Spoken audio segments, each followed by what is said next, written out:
E nós estamos numa sessão de comissão especial para mudar a Constituição do Brasil. É de se avaliar que todo mundo que está aqui nesse salão tenha interesse. Quem ouviu o arrazoado da deputada Bia Kicis vai achar que essa PEC só trata de reserva de vagas de mulheres nos parlamentos brasileiros, dos municípios ao Congresso Nacional. Não é disso que se trata essencialmente. Sua Excelência só focou nos 3 últimos artigos. Os 5 primeiros tratam de 1. Anistiar os partidos políticos de todas as punições em decorrência de subfinanciamento de candidaturas, inclusive negras. É uma anistia ampla, geral e restrita e desavergonhada. 2. Anistiar os partidos que destinaram apenas o piso de 30% do fundo eleitoral para candidaturas femininas, não importando a proporcionalidade de mulheres na chapa. 3. Impedir que seja cassada chapa eleitoral, declarada perda de mandato ou declarada inelegibilidade de candidatos em decorrência de fraude às cotas de gênero e raça. É isso que se pretende aprovar aqui. 4. Anistiar multas aplicadas em decorrência de falhas nas prestações de contas do exercício financeiro e do exercício eleitoral dos partidos, em todas as instâncias. Tem a exceção, salvo se comprovado o uso para benefício de dirigentes, o que cai num universo de subjetividade imensa, até um carrão que o dirigente tenha comprado, ou uma festona que ele tenha feito com dinheiro público, porque a atividade política hoje é pública, desde que se acabou corretamente com financiamento empresarial, mas aí abre essa exceção, que nunca vai se confirmar. O pessoal é habilidoso, quem frauda, quem mutreta em criar artifícios para esconder seus pequenos ou grandes roubos. Limitar, 5º ponto, a 10% do bloqueio do montante recebido mensalmente na conta do fundo partidário de cada legenda para o cumprimento das sanções. Então, tem limite.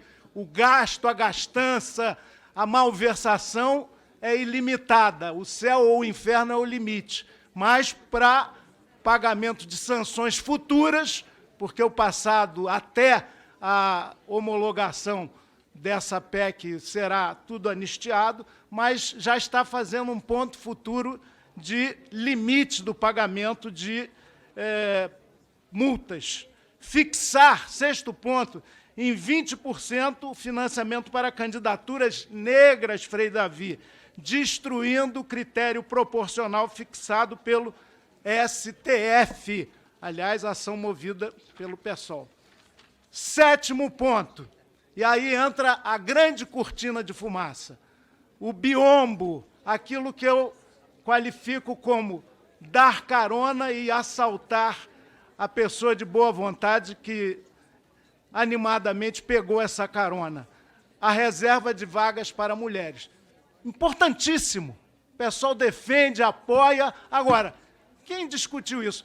Eu vi e ouvi a deputada Soraya colhendo assinaturas por uma PEC específica em relação a isso. Nós, na bancada, com as nossas valorosas mulheres, o único partido que tem uma bancada metade homem, metade mulher aqui na Câmara, nós começamos a discutir se íamos apoiar essa PEC, que é meritória na sua ideia, mas a gente queria discutir por que 15% e não 20%, e por que só até 20% para o resto da vida, como a PEC fixa.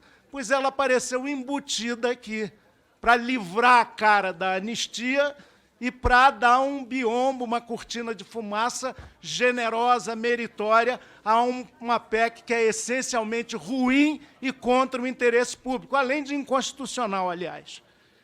Um 8º ponto, quero reiterar, essa questão da vaga para as mulheres nos legislativos, desde as câmaras municipais, repito, muito necessária, ela tinha que correr em raia própria, específica, para não ficar contaminada por essa anistia indefensável. 9º ponto, acabar com a necessidade de preenchimento de 30% das chapas eleitorais por mulheres, explicitando, como está no texto, que os partidos cumprirão a regra apenas reservando tais vagas. Elas não precisam ser preenchidas. Ou seja, em nome de não se admitir laranja, você não rega, não faz crescer e nem colhe a laranja que devia estar no pé. Não como laranja, mas como fruta nutritiva cheia de vitamina C. Aqui tem veneno, tem agrotóxico nesse processo eleitoral, reconhecemos, tantas candidaturas laranjas que os partidos colocam. E devem ser punidos por isso. A gente está anistiando. O laranjal passado, repito, até a homologação, a promulgação da PEC, fica permitido.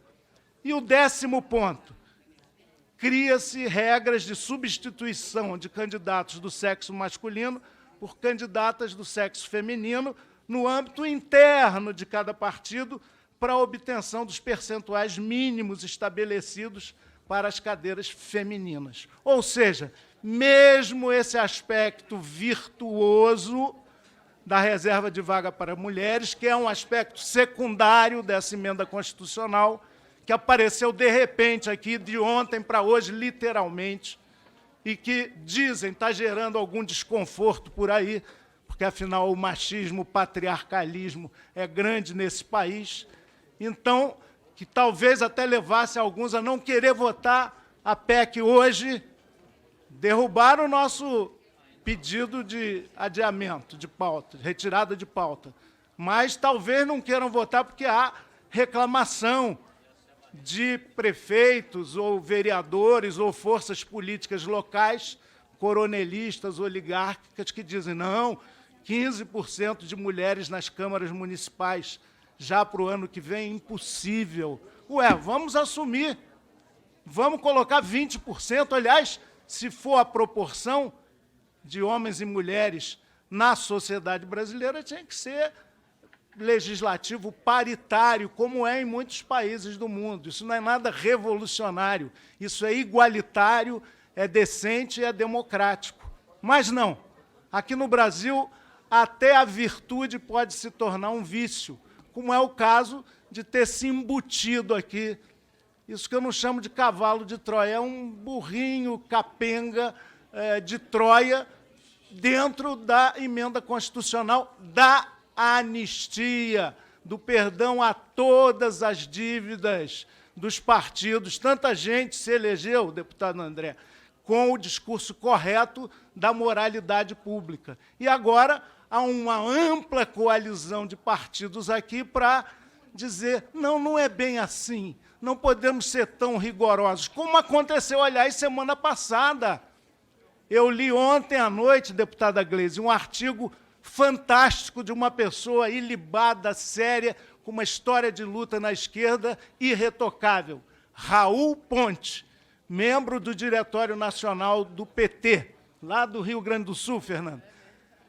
O Raul disseca as modificações da chamada mini-reforma eleitoral, que não é mini, porque mexeu em 67 artigos e incisos de várias leis, que não é reforma, porque deforma ainda mais o nosso sistema político pouco representativo, e que não é política e nem eleitoral, é eleitoreira, para benefício dos partidos da ordem, dos partidos que têm máquinas poderosas hoje em dia. Pois bem, o corolário daquelas mudanças muito ruins na semana passada é essa PEC, piorada, na verdade, com essa tentativa de disfarce com a questão da reserva de vaga para mulheres. Estão usando o anseio justo e o direito das mulheres do Brasil para aprovar essa anistia. É um contrabando. Está a proposta dos 3 últimos artigos dessa PEC em lugar errado, na hora errada, e isso a desmerece, a desfavorece. Vamos agir com clareza. cada coisa no seu lugar, cada coisa no seu tempo. É urgente, claro, a reserva de vaga para as mulheres. Seria um avanço com grande atraso, mas conspurcá-la, com perdão da palavra, enxovalhá-la, sujá-la, junto dessa anistia indefensável, não é razoável, não é aceitável e nós vamos nos insurgir contra. Por fim, vocês têm acompanhado como anda a aferição do Congresso Nacional por diferentes institutos de pesquisa sérios? Estamos mal. E eu me incluo, ninguém aqui quer ser vestal e se colocar acima do coletivo. A nossa credibilidade está muito baixa. Das instituições menos críveis, e agora, infelizmente, as Forças Armadas começam a se aproximar da gente, por tantas que fez aí no governo passado, mas das instituições menos acreditadas pela população brasileira, está o parlamento, estão os partidos políticos. Vejam, mais do que qualquer pesquisa, o que acontece em cada eleição. O número de votos nulos, brancos e abstenções beira 40%, se não mais, a soma disso tudo. Isso significa o povo comum, sofrido, que quer ver o seu voto traduzido em melhores condições de vida, de locomoção, de alimentação, de saúde, de terra, teto e trabalho, ele fica descrente. E cada vez que nós vamos dentro do quadro da obra-prima que é a Constituição brasileira, a Carta Magna, embutir esse tipo de interesse corporativo menor, indefensável, mais essa credibilidade cai. Então, nós estamos aqui argumentando, arrazoando, apresentando dados concretos, dissecando o novo substitutivo do relator Antônio Carlos Rodrigues, para bem da sociedade brasileira, da política, do parlamento, da vitalidade dos partidos movidos não por dinheiro, mas por ideias e causas. Reiterando e repetindo, nos 2 minutos que me restam, a atividade política é uma atividade pública, não só pela sua finalidade, que não pode ser nunca o interesse particular, privado, embora muitos vivam de atender as grandes corporações nacionais e transnacionais, quando não fronteiriços a atividades criminosas, como sabemos, vide a operação da Polícia Civil do Distrito Federal, até Deus vira meio de jogatina e de ganho de dinheiro, e isso é atividade também política, embora possa não ser necessariamente partidária, mas a vida partidária no Brasil está muito envenenada. E a gente, quando tem que se debruçar sobre uma mudança constitucional, vai tratar disso, de facilitar a vida dos partidos, de zerar tudo, de mais uma vez, é a 4ª vez, fazer uma anistia, um perdão, porque não cumprimos leis que nós mesmos instituímos. Já houve isso em 2015, já houve isso em 2019, ano passado. E se olhar a justificativa é sempre a mesma. É quase um copia e cola. Ah, ficou muito em cima. Ah, não deu. Ah, os partidos são cheios de boa vontade de prestar contas, mas é muito intrincado, muito difícil.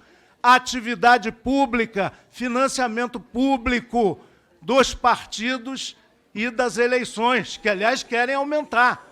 A goela, a voracidade é insaciável. Querem aumentar no orçamento do ano que vem o fundo eleitoral e partidário. Para quê? Para burlar, para não prestar contas com transparência, para vender dificuldades e obter facilidades e, ao fim e ao cabo, para zerar tudo, anistiar. A palavra anistia não devia ser maculada com um projeto desse tipo.